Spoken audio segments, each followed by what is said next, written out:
Tout le monde sait se transférer dans des vannes? Vous, c'est bon? Enfin, pour les marchands, du moins. Moi, il faut qu'on me mette la main au cul.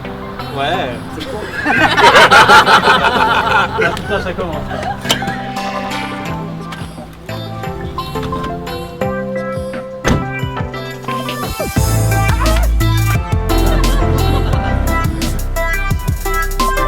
Ce qui est fou, c'est que dès le premier soir, il y a une très forte cohésion, quoi, et c'est comme une bande de potes.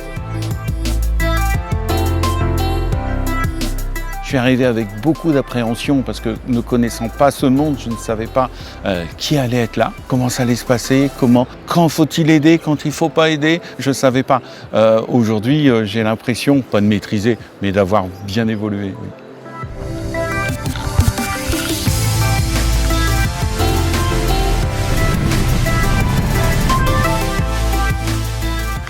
Les attentes, c'était de retrouver quelque chose que j'ai connu dans mon ancien boulot, quand j'étais ergothérapeute et que j'accompagnais de jeunes traumas en séjour de vacances. Voilà.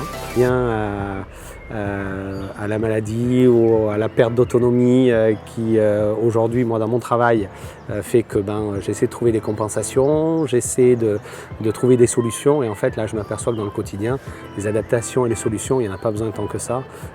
C'est de l'entraide, c'est de la débrouille, voilà, on essaie souvent de faire des choses très compliquées, très complexes, pas toujours évidentes à mettre en œuvre et finalement on n'a pas besoin de grand chose et l'essentiel c'est quand même le rapport humain.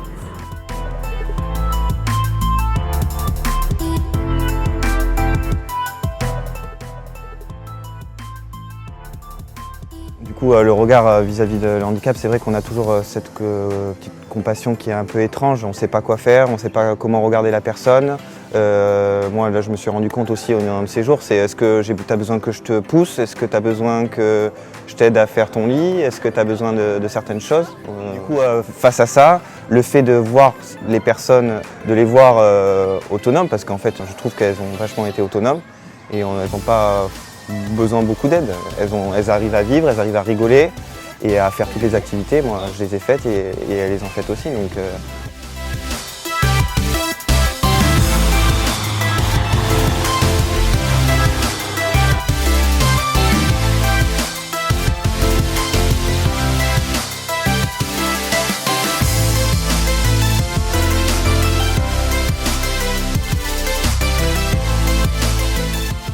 C'est complètement dingue, quoi. C'est des choses qu'on ne pense pas faire et pouvoir refaire par rapport au handicap qu'on a eu, si on a été valide et on dit derrière.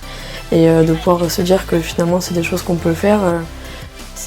Même si on peut avoir un mental un peu à aller de l'avant, ça rebooste encore plus la confiance qu'on peut avoir en soi en fait. Et se dire, ouais j'ai un handicap mais ça m'empêche pas de pouvoir sortir et de connaître plein de gens et d'avoir une cohésion avec ces gens et de faire des sports et des activités qui sont en fait au final accessibles à tout le monde en fait au final, à n'importe qui.